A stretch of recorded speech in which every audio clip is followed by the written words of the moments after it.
The Genestealer Cult has more character units than regular units, so you are going to end up with a lot of characters in this army.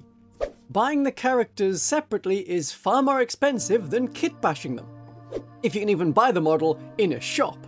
And to Games Workshop, it's the same amount of plastic for any individual model to make. I see no reason why this model should cost £19 when this very similar model and 4 others are a few pounds more. I'm going to be talking in pounds for this video. When I talk about cost, you all understand that bigger number is more expensive than smaller number, and it would slow down the video if I had to mention the price in 8 different currencies each time I mention money. Kit bashing is the solution to high prices, and it fits the cobbled together nature of the Genestealer Cult army. There is only the orcs that are more suited to kit bashing parts together. And using official Games Workshop models to kit bash will let you use them at official Games Workshop tournaments. Games Workshop models are not the only option I'll be covering in this short advice video. I think the only place that is not accepting of them is some tournaments where they insist on you using the most recent Games Workshop model on the current base size. Looks really ugly to be forcing heavy weapons teams onto 50mm bases from the previous 60mm bases. But if you play Eldar and you have warp spiders, for 30 years, it's still good. I don't think it matters for base size. So many models are on stupid base sizes and have the same sort of rules. The Hospitaller model was on a 25mm base, her fellow sisters are on a 28mm base, and then she comes officially on a 50mm base. This Catan is on a 40mm base, but this Catan, with an incredibly similar profile, is on an 80mm base. Games Workshop is inconsistent, so please don't think the perfectly correct base size is needed for balance because the official sizes are so erratic anyway. I'm going to be looking at infantry and specifically characters, so that you never need to buy a Genestealer Cult character model when your own can be much better. You can kit bash vehicles or use proxy models, and I've done that with some Robotech models. But this is about characters. When kit bashing, you can do a little or you can do a lot. A simple hand swap can make a unique looking model, like my Magos is still recognizable as a Magos. That sword is from the Admech Skitarii box, so that is a little kit bash. Or you can do the reverse and use almost whole other kits, but then put a Genestealer Cult head on it. My Reductus Sabatour uses parts from the Adeptus Arbiter squad, the new Cadian models, the head is a Seraphim model, and the other arm is from a Chaos Cultist. She's stealthy and blends in as lone operative because no part of her is a Genestealer Cult part. But she looks like a Genestealer Cultist. Because she is. First I'm going to look at what other units we can use, then I'm going to take one of those kits and tell you how to make the characters from that kit. It isn't so much a show and tell, because I already have my own kit bash model, so I don't want to make more, and I don't want you to think that there's only one way of doing the kit bash. Do it as you like. Use bits from wherever to make big mining weapons. I have. It's simple stuff. We're cutting parts and then gluing them together. When we're looking at kits to use, multi-part kits are best. The weird monopose ones where you might get an arm and a shoulder and half a leg as all one piece is harder to kit bash. You sort of have to build them as the kit they were intended to be and then cut off the head and the arm and replace them. But you could do that with something like the Chaos Cultists if you wanted some more naked and desperate looking Genestealer Cultists. Or if you wanted something more technological and refined, the Bladed Cog is a cult that operates under the Adeptus Mechanicus. It infiltrates them, so you could take a Skitarii set and kit bash them together with Neophytes. So here's some examples. This is where the kits don't fit perfectly, but you can put the large trench coats over the Neophyte legs, add on the Neophyte guns and arms, but use the backpacks from the Skitarii. It works as a sort of explorator team. Or if you look here, I've done the opposite on these two Neophytes. Use the Mechanicus legs, so they have robot legs, but then the torsos and the guns are all from the Neophyte set. And that is one of the advantages of the Neophyte kit. It gives you enough weapons to arm all the models twice over, so you don't need to use any of the Skitarii weapons unless you really wanted to. If you want to go for the nomadic, out in the wastes, rusted claw style cult, the Ash Waste Nomads. There's a lot of weapons that aren't quite suitable, so getting this kit alongside the Neophyte box will give you all of the parts you need to make some gnarly looking nomads. Or you can just keep using the heads that are covered with the goggles. That looks kind of creepy. That can work. If you want to go even creepier and have tall, weird dudes, the Delac models in Necromunda are a great way to represent some Genestealer cultists, and because of their much taller look compared to the regular Genestealer cult models, they can look really good as characters. There's a dude with a cane. What kind of character is that? A Magos? Could be. Definitely could be. You just need to do a head swap. So if we've had a kit that works with the Rusted Claw and a kit that works with the Bladed Cog, a different cult would be the Pauper Princes. They like to have hordes of infantry, and they have a sort of rope aesthetic going on.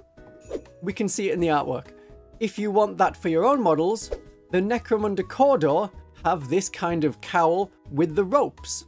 So you can see this is very much intended to be where you get the Genestealer cult kit bashing parts from. And with Acolyte heads or Neophyte heads, you can make Acolyte hybrids or Neophyte hybrids. You don't necessarily need to change up the models that much. If it's got 2 arms, it's a Neophyte. If it's got 3 arms, it's an Acolyte. That's the simple version.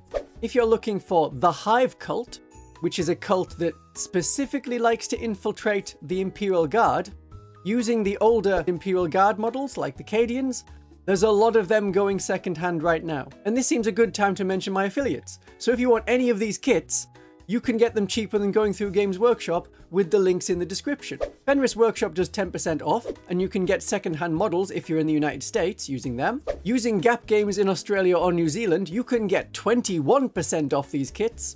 And if you're in the UK, using Firestorm Games will get you 12% off. So don't miss out on good deals. If you wanted some of the cheaper kits, the Catachans are still being sold through Games Workshop. They are from the 90s. Maybe don't look them in the eyes. This is their official best version paint scheme. But if you just want more torsos and legs that are Games Workshop models, these are a great place to go for them. That gives you less of the sci-fi armored look and more of a rugged commando style. You don't need to use any of their arms or any of the heads, definitely not the heads. But if you add on some Neophyte heads, some Neophyte auto guns or shotguns, it's perfect. The autoguns and shotguns have the same profile now on the Neophyte unit. It's just firearms. So you don't need to worry about, oh, this model's got a shotgun compared to an autogun, should it have one or the other? It's fine. It doesn't matter. And using Catachans would also give you knives and swords if you want to convert up a Primus or a Sanctus Assassin. There is a new Cadian set. It's a little bit expensive for the number of models you get, and it's £7.50 more than buying the Catachans, but just revealed was a new way to have the Cadians with a new upgrade sprue. And that's basically what we get. There is a new kill team. In it, you definitely have all of the parts to make a bunch of characters. Using this backpack and this chest piece, that's where you can get a Clamavus. Or you can use this radio pack as well. There is a model on foot with a sniper rifle. That is your Sanctus sniper. If you want to have a Sanctus with a knife, there is a guy, and there are a lot of knife parts. If you want a Biophagus that isn't holding a massive goad, but has something more sinister, doctory, and is going to stab you with it, there is your Biophagus. No extra kit bashing needed because all of the parts are there in this kill team set. With some Votann models, we'll get onto them, but eventually it'll be sold separately and give you the upgrade sprue. If you want a Reductus Sabatour, there is a guy holding a large demolition charge. Neophytes can't usually have demolition charges, and because it doesn't match the dynamite sticks that the Neophytes have, it's going to look very obvious as a different unit, especially if you did want to put it on a 32mm base. In this kill team box, you also get the Brood Coven, so you get your Patriarch with it, and a Primus, and a Magos. You can look at this and think, yeah, that is all the characters. Almost. Almost. There are a lot of characters, but that's a lot of them in one box. And since this comes with a bunch of Votann models, well, rather than starting your own Votann army, you could get an Acolyte box set that comes with loads of heads because it has enough to make a full set of Acolytes and a full set of Metamorphs. So you can use them plus all of the arms, and there's a lot of arms, and you can turn these Votann into Acolytes or Metamorphs. They can represent they can represent more compact Acolytes that are a bit hunched over, or they can represent some cultists from a high gravity world, or high gravity moon that's adjacent to the world where your cult is stationed. If you really want the hand flamers, because the Acolyte and the Metamorph kit comes with some hand flamers, but not loads of hand flamers. You can take the auto pistol, cut off the clip, the magazine, I don't know gun words, the bullet holder bit, and then go to a sprue. Around the edge of the sprue is a bunch of nubs. If you cut one or two of them off, glue them together, glue them in place of the clip, paint it green, add a little bit of sprue to the end of the barrel, and now it looks like a hand flamer at a distance. That's worked for one of my models. The Abominant is probably the hardest character to make, aside from the Patriarch. But if you go to the Blooded kill team, a totally different kill team, there you get some alternate Neophyte looking dudes. Again, you could turn them into characters. There is one that is a doctor.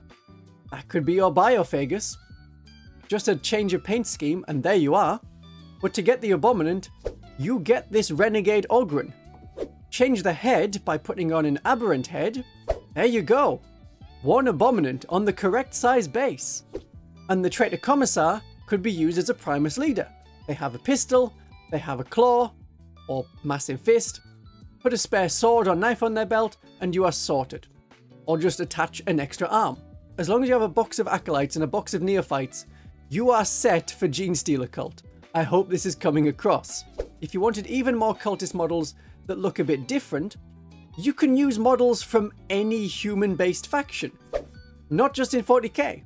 Third-party humans from any other range can be great, and I have no doubt that people in the comments will be stating where they got their base for Genestealer Cult conversions and any kit bashes they have. The Deathfields Cannonfodder box gives you 30 models for £25. That is way better than the Games Workshop's prices, because Games Workshop will charge you £32.50 for 10 Neophytes. And this Cannonfodder box gives you some void suits, some jumpsuits.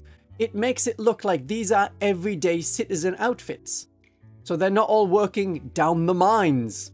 So they could work as Neophytes while you use the Neophyte models to make your Genestealer Cult characters. And that is the main kit I want to talk about, the Neophyte box. You get loads of spare heads for the other units and spare guns. You know, you could also use these parts to make cult ambush markers.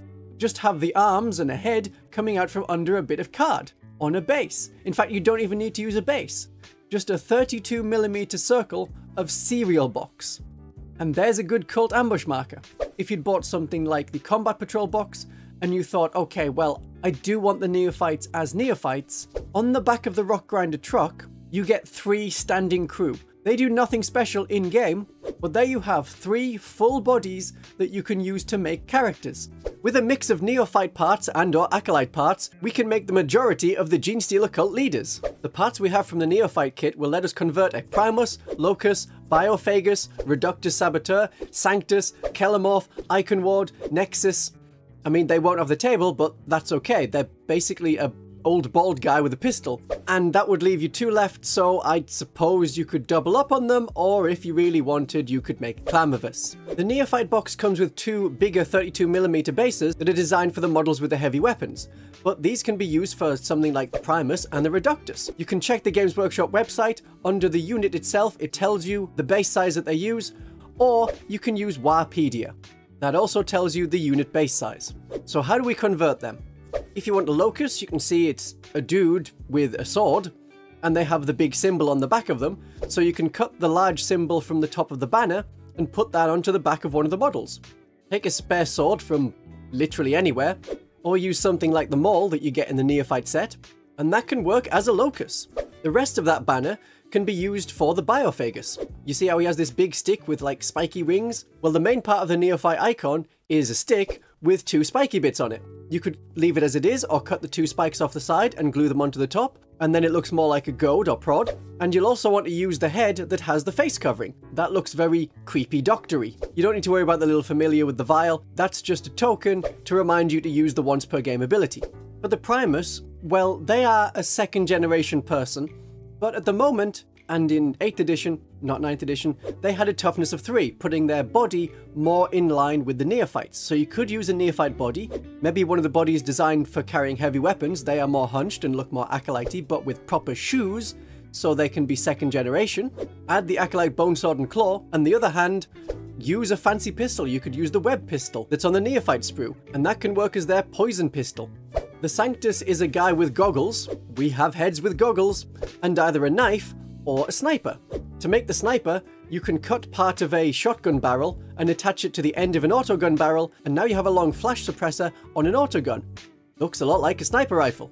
I did that with mine and then also added on a hooded Mechanicus head and a cloak from Mordheim. The cloak is optional. The Nexos is a guy with a big brain and a pistol, so you can use one of the 3rd generation Neophyte heads with the elongated skull, put that on a body.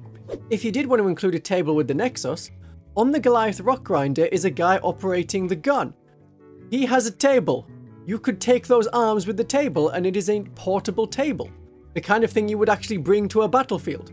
And there you go. That's a Nexus. If you have pistols to spare, you can have a Kellermorph, use 2 of the pistols like the auto pistol and the bolt pistol, attach them, have the pistol on the hip, because all of these Neophytes also have auto pistols, and that can be a Kellermorph. It's also pretty easy to cut the arms below the shoulder and glue them onto the side, and there you go, he's firing 2 pistols from one side. And when we're thinking of which head to give the Kellermorph, it's just another bald guy with a bandana over his face. We have those heads in the Neophyte sprue. The Reductus Sabatour is a model with a demo charge. We get in the Neophyte set a blasting charge. The blasting charge on the Neophyte has no additional in-game effect, it's just to remind you that they can use grenades. Grenades is a keyword that they have. So having one model with, say, an auto pistol and that blasting charge arm, that is your Reductus Sabatour right there. An Iconward is essentially just an Acolyte with an icon, but a bit more fancy. So what you could do for your own Acolytes is use the Neophyte banner for that arm, then you have consistency between your cult icons with the Neophyte cult icon and the Acolyte cult icon, and then use the cult icon from the Acolytes that has this slight banner look, add that to a model. And if you're thinking, oh well, for my Neophytes, I want to have a cult icon. Yes, but you get 1 cult icon for every 10 models. So if you have a unit of 20 Neophytes, you only need 1 cult icon. That means you will have 1 spare, so you can use that as an Iconward banner, or cut it up to make a Biophagus stabbing stick. And I'm sure that with or without using the icon staff, you could make a Clamavus, if you wanted. So by taking 10 Neophytes, you can have most of the Genestealer Cult characters. The only ones you really can't make are the Jackal Alphas, which wants Jackals to go with, and the Patriarch. Even the Abominant could be made from spare Aberrant parts attached to a Neophyte body, or Acolyte body, or just use an Aberrant body and then one of your regular Aberrants, you use a larger Neophyte body attaching all of the Aberrant parts.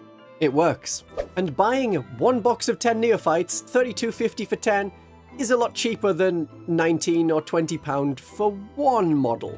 And that's without any of the discounts you can get through my affiliate links compared to buying from Games Workshop. Now, whether you're converting up your characters or not, as they look an awful lot like the models they're deployed with, the Neophytes and the Acolytes, it may be worth having distinct colours for them. So if you were to paint the suit ribbing on all of your models black, but on the characters, you could have the Kellermorph in white, the Reductus Sabatour in red, the Nexus in light green, the Primus in light blue, things like that. So they stand out both for you and your opponent to see on the tabletop. And it also gives you a cool look of, yeah, those are the NPCs, and these are the named characters that are part of the hero set. Also, Games Workshop often gives away a model of the month. A lot of the times, these are a human.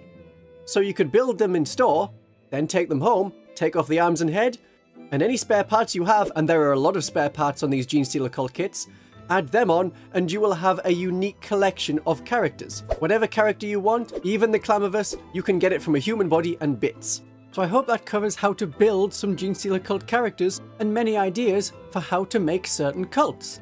That is how you build Genestealer Cult. If you want to know how to play Genestealer Cult, there are many videos on my channel to help with that. My darlings and viewers, have a great day of 40k.